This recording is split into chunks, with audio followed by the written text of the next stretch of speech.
This last stretch of the league games at this World Cup are a bit of a lull before the storm of the knockouts. This one made us wait and wait and wait, and South Africa made a match out of this one with some strange batting. 247 for 5. They win it by 5 wickets. Rassie van der Dussen not out 76. Feklukuwayo 39 not out. A bizarre innings that one as well. Mujib, Rashid, Mohammad Nabi among the wickets. They tried their darndest. Unfortunately fell short. If only they had 20 or 30 more, South Africa might have had another chasing scar to deal with. South Africa and chases. There's a movie in there somewhere. I want to know about Andel Filiqueo because for the first 22 runs he batted like Jimmy Anderson. And then he suddenly turned into Brian Lara. I was like, how's that come about? It was an old school game. I mean, quite a lowish score and then a chase that you used to see back in the early 21st century, probably in the 90s and the 80s, where you just bat a little bit of time and hang in there and try and get the job done in the 48th over. South Africa will be happy they've won the game, but my worry for South Africa is that if you go back 4 or 5 games, all their players were in form. That top 6 was a powerhouse. Every single one of them was at the top of their game. If you go through that top 6 now, Temba Bavuma, I don't think he's playing that great. I don't know if he's got an injury. You then go to Rassie van der Dussen, he's playing nicely. Markram's lost a bit of form. Klassen, who's quality. I think it's 5 games ago he got a 90 against Bangladesh. Since then, he's got a run of low scores, and Miller's not in the form that we saw him at the start. So my concern for South Africa, yes, they've won the game, they'll be happy, but it's that top 6 that aren't quite in the form that they were a few games ago. Australia have got to figure a way to somehow produce another spinner in the next 6 days. Biologically impossible, but they've got to figure another spinner somehow. I think they can do it without the spinner as well, because Zampal bowled well. I think when Glenn Maxwell's on form, everything goes well for him. And I think he can definitely bowl you another 10. He can give you 10 overs, definitely. They were just not able to read Rashid. Yeah, but I mean, in international cricket, reading Rashid is not that easy. Rashid is a good bowler. Especially under lights. Yeah. Was it skidding on? Yeah, a little bit, but I think all the players tell you that under lights, it's quite hard to pick the seam. I think in the day, I think it's a lot easier to pick the seam out of the hand. So I don't think he's an easy bowler to pick in the day or at night, but he's a lot harder to pick under the lights. He was great tonight, but you know, South Africa are just that kind of team. They're kind of the areas that we think we're concerned about South Africa came to roost again tonight. Right. Bowling in the first innings, not being ruthless, and in the chase, you know, when they're chasing a number, they just look completely different. When they're batting first, they look calm. They look kind of strong in body language. That always seems to fade when they're chasing a number, which is still a very much a concern for them. In modern day sport, this is a problem that they've had forever, since the time they came back to international cricket. How is it that they've not been able to solve this problem? Generation after generation after generation of South African cricketers are not good at chasing in white ball cricket. Why?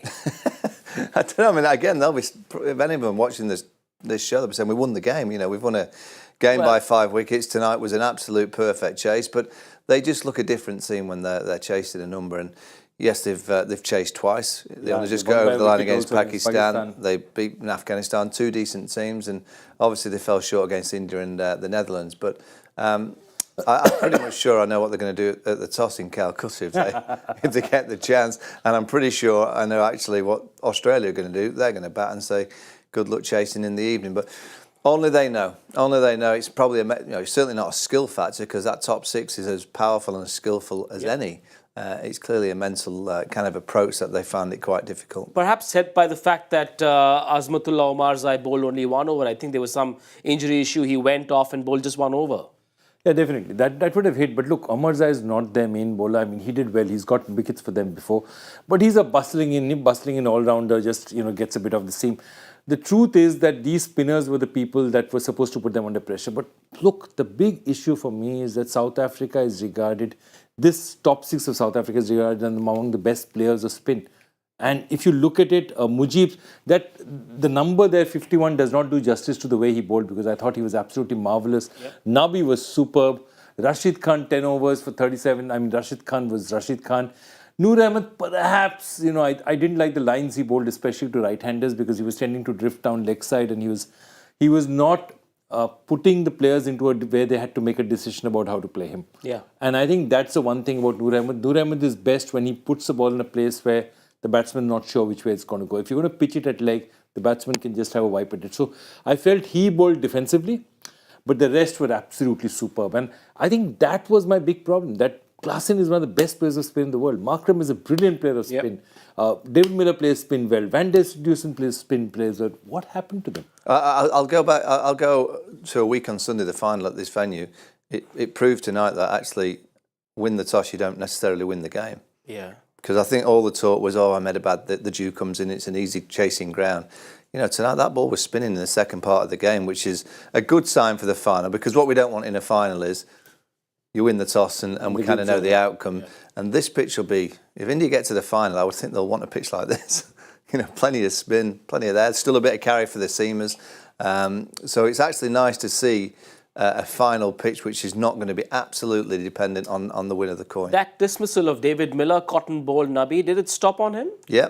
Was that an anomaly?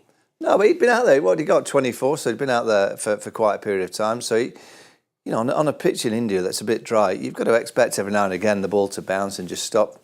Rassi van Dusen, he got a couple, didn't he? That kind of stopped in, and he just got a little bit fortunate they didn't carry back to the bowler. But I like these pitches. If that is a final pitch, and there might be a fresh one, it might be better. But if that is a final pitch, I think if you bat first and get 280, 290, you'll be absolutely delighted on those kind of surfaces. Yes, Nabi got a couple of wickets, got the wicket of Quinton de Kock as well, got a start, 41, and then got out LBW. Afghanistan kept themselves in this game with the ball, with their attitude, despite losing Azmatullah. They gave it everything they could. Yeah, and I said before the show that I do think Afghanistan have won the hearts of many because of their attitude. I just think they give it everything. They're fully committed. I think they're skillful in terms of the way that they bowl. They've got plenty of variations. The skipper's quite smart in when to bowl which bowler. I thought he played the Rashid Khan card perfectly tonight. He brought him in, got him a wicket, got him another, then he took him out, brought him back at the right time.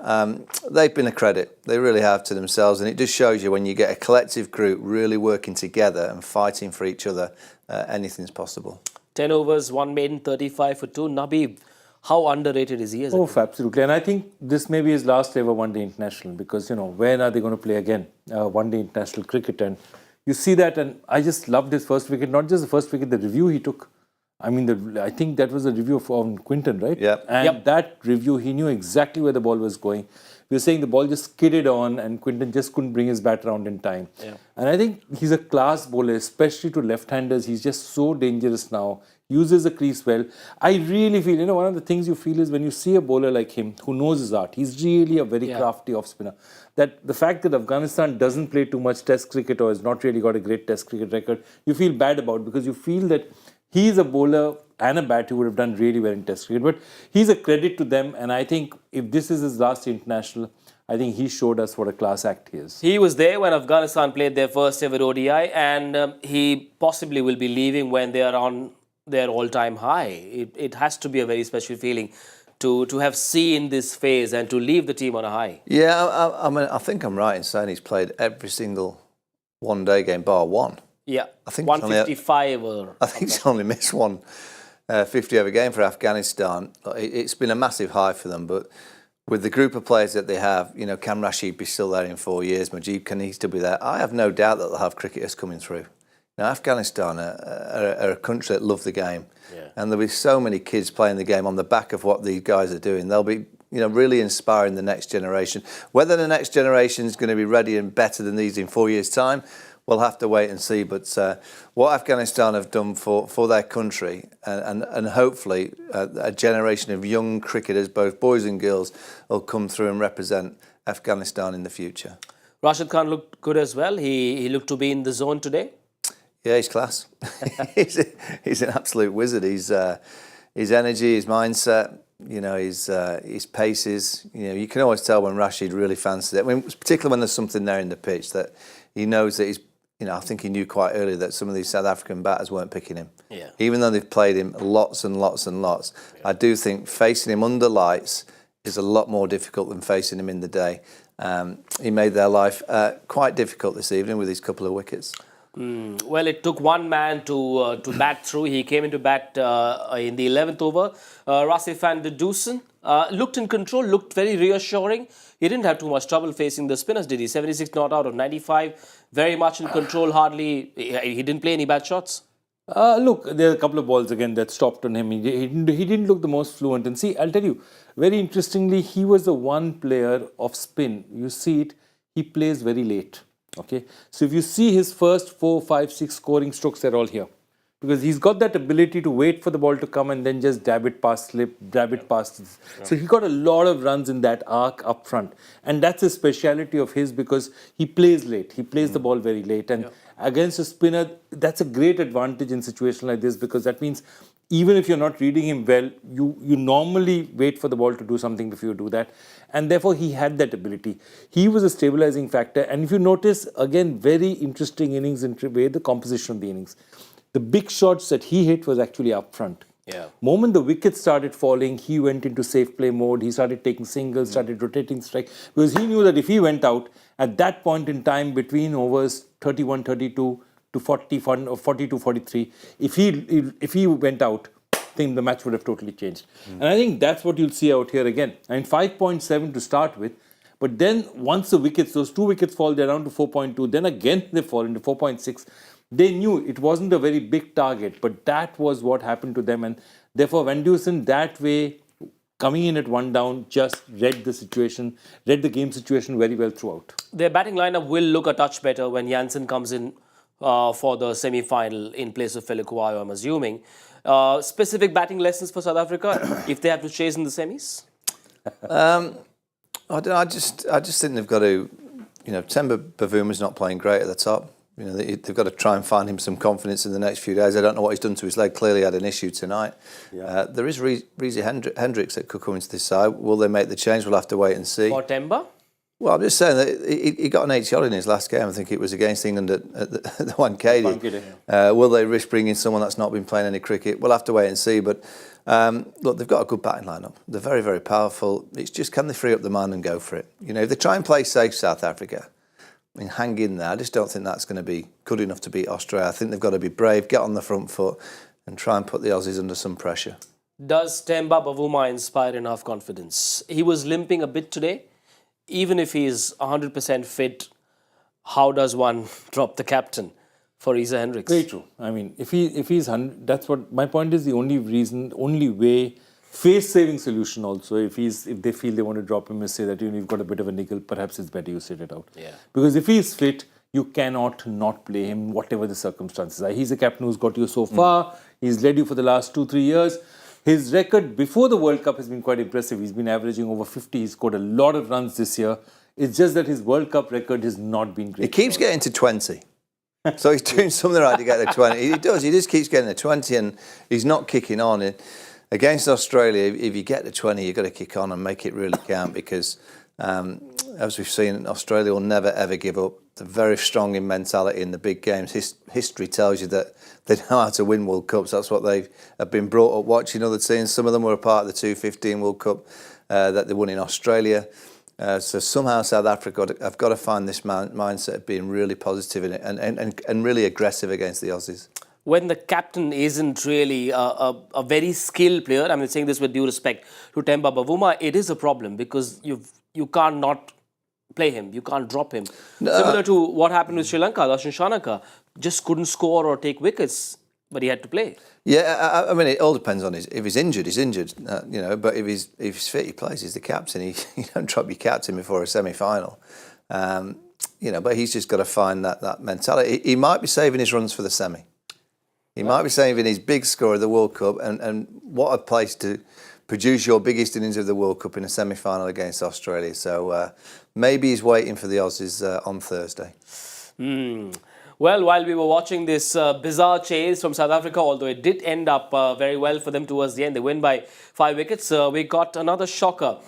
This announcement from the ICC that the Sri Lankan cricket, Sri Lankan cricket has been suspended by the ICC for reasons of interference in governance, that's government interference, governance, regulation and or administration of cricket. The conditions of the suspension will be decided by the ICC board in due course. This is a terrible, terrible piece of news, Joy, for Sri Lanka. Not unexpected at all. The moment the sports minister dismissed the cricket board immediately as an autonomous body, this has to kick in.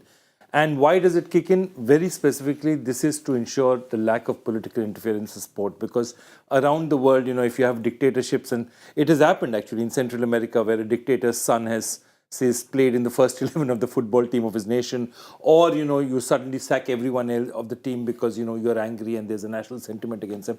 So what generally sport tends to do, and this is something that the IOC also does, is make sure that anywhere there's a board, there's political interference, they are suspended.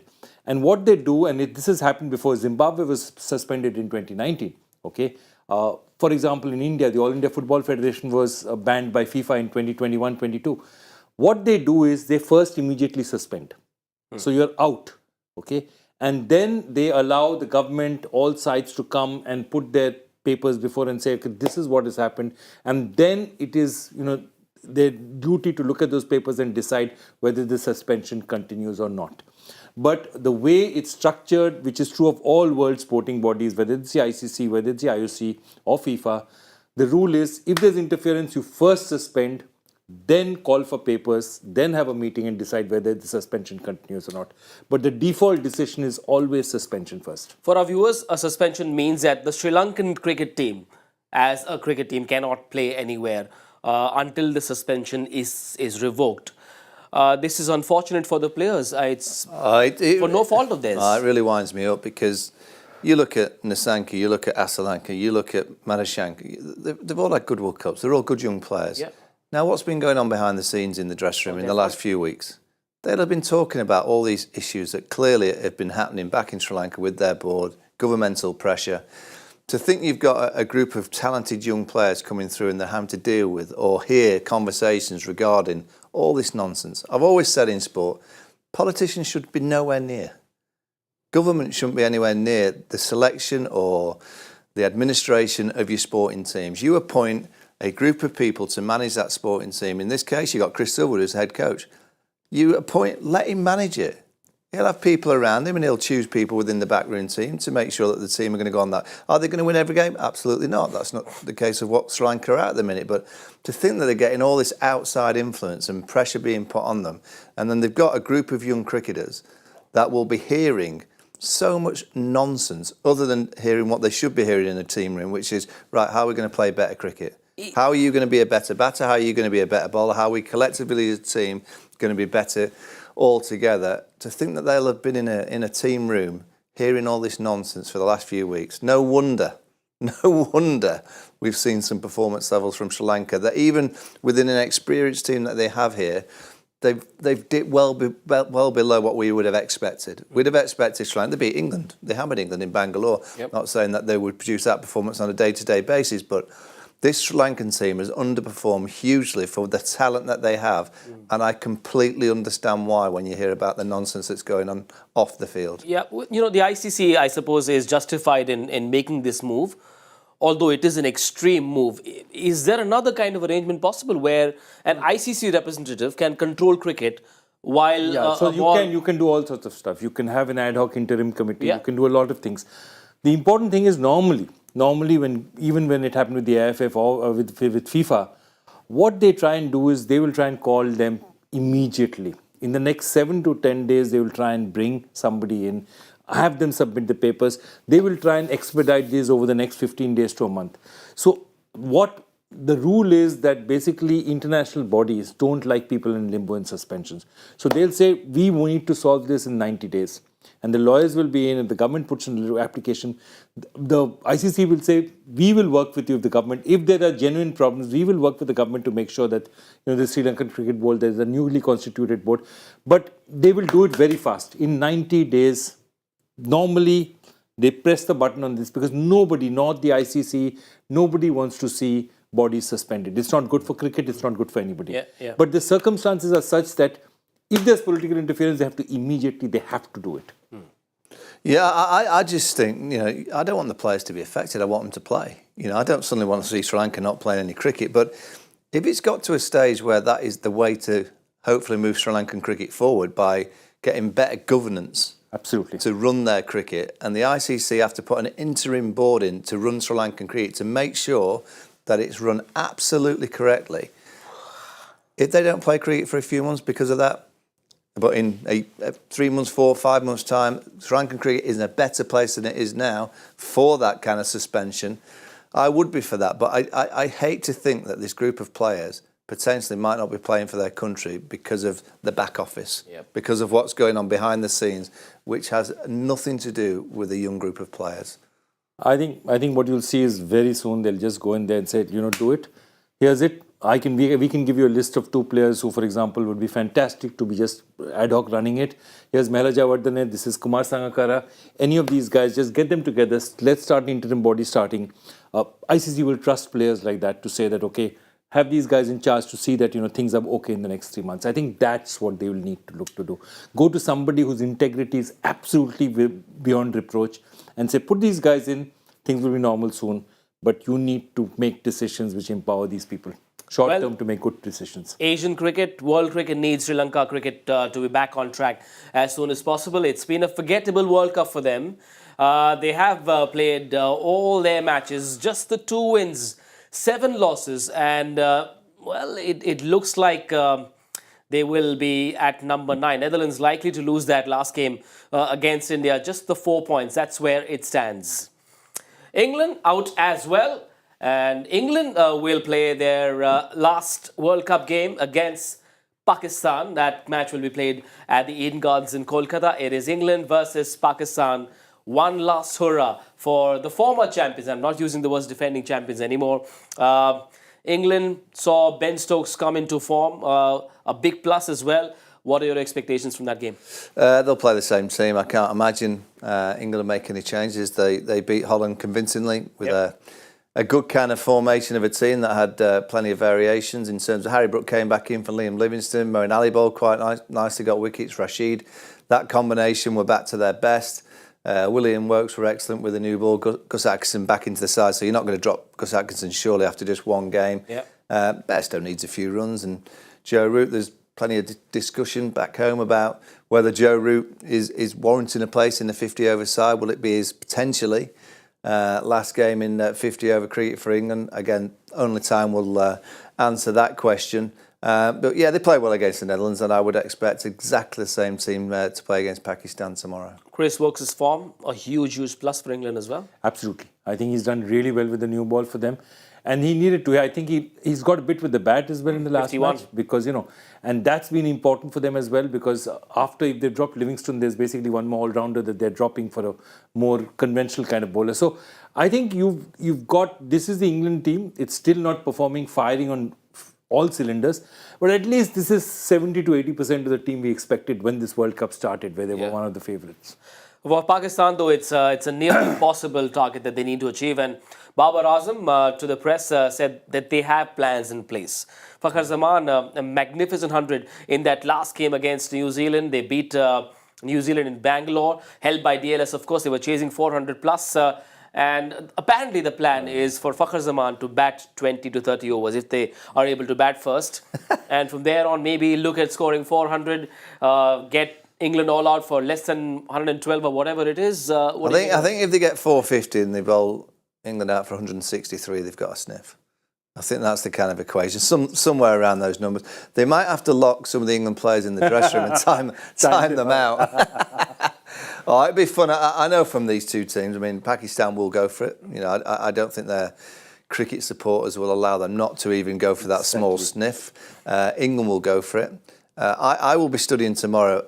I'll be studying the pitch because the semi-final's on this pitch in a few days' time. So I'm excited because England-Pakistan, it's always quite a good fun encounter. And England are back in a little bit of form. Pakistan have got to go for it. I will guarantee, right, everyone watching now, it'll be a better game than we've just seen. It will be more exciting tomorrow than the game that we've just seen between Afghanistan and South Africa, which was an old, turgid, old-school style. Good cricket at times, but I think tomorrow we'll see some fireworks. It should be good fun. Yeah, well, two teams equally desperate, I suppose, for different reasons, will maybe give us a good game. For Pakistan, though, if they have to score big, Fakhar Zaman, Rizwan and Ifti Chacha hold the key. Yeah, I think, look, they might even pack in one more batter just to make sure that they go hard early. If they win the toss, they just keep going hard early. But they don't have much of a, as I said, he's absolutely right. They have to go for the sake of their fans. Even if it's a 1% chance, they have to take it. Yeah. And therefore, it's interesting. What I'd love to see is what England does if they win the toss. Will they bowl and say that, Pakistan's going to go all out? So they could be out in 30 overs as well. And it could be an early one because they're going to take... I think England will look to chase. Yeah. And I think they'll fancy chasing. Field in that heat? Well, I suppose they batted against the Netherlands, so they might do that again. But I don't know. I think they'll. I think they quite fancy Calcutta for a chase at night, but they probably will spoil it and bat first. I'd like to see Pakistan bat I'd love first. to see Pakistan. I want to see Pakistan and Faka go out there early. It'll be absolutely carnage. It could be 80 all out. It could be 100 after 5. You're never quite sure with this Pakistan side, but I do think they'll have a go for it. Do they bring in Osama Mir for Hassan Ali tomorrow against England? Their batting confidence is back. Shadab Khan, is he fit? I don't know. Shadab Khan, all-round leg spin, gives him a bit of depth in the batting. Probably, yeah. Harris Routh, will he come back in? Bit of reverse swing at Calcutta. What they have to, Pakistan, it's very simple. They have to put in players in their team who believe can score at a strike rate of about 160 to 170. Yeah.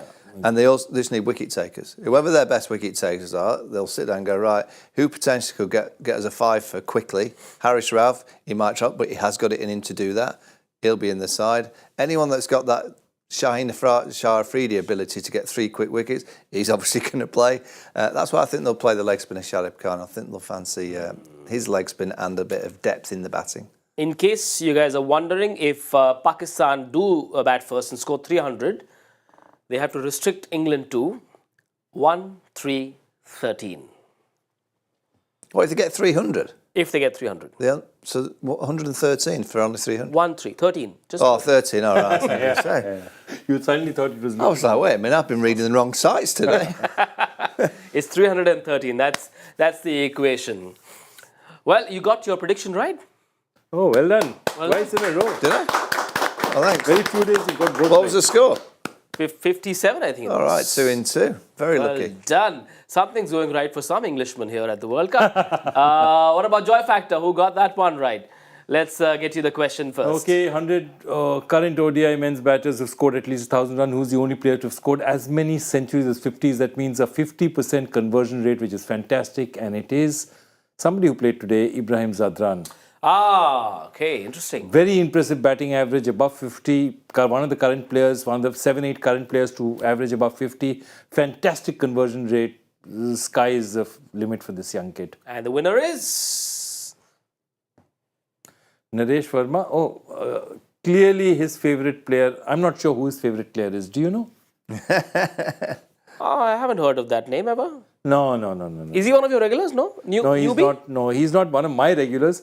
I know who he follows on Twitter and Instagram. If you really want to know.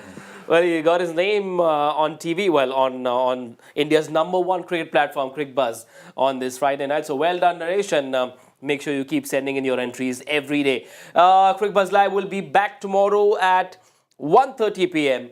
to watch two desperate teams in action. We'll do a half-hour preview that starts at 1:30 p.m. Joy Bhattacharya has an announcement to make. What?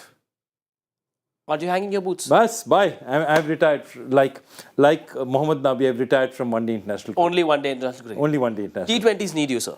T20s need me. Yeah, but we'll be messaging you in 4 years' time, and you'll be like Ben Stokes. You'll come back. Yeah, nowadays it's you just retire. I'm just putting it out there so the Cricbuzz people can ask me to not retire. But listen, Joy Factor continues regardless, whatever the format may be. Exactly, Joy Factor. I'll always be in the background writing my questions. Well done. So no respite from that. That challenge will keep coming at you, Mr. Vaughan. You coming back tomorrow? I'll be here tomorrow, yes. We will have a new guest to Michael Vaughan's right. Who that shall be, you shall discover at 1:30 p.m. It's not been a very late finish. It's 10:20. We shall go home, have dinner, sleep, and come back tomorrow. See you at 1:30 tomorrow. Bye for now.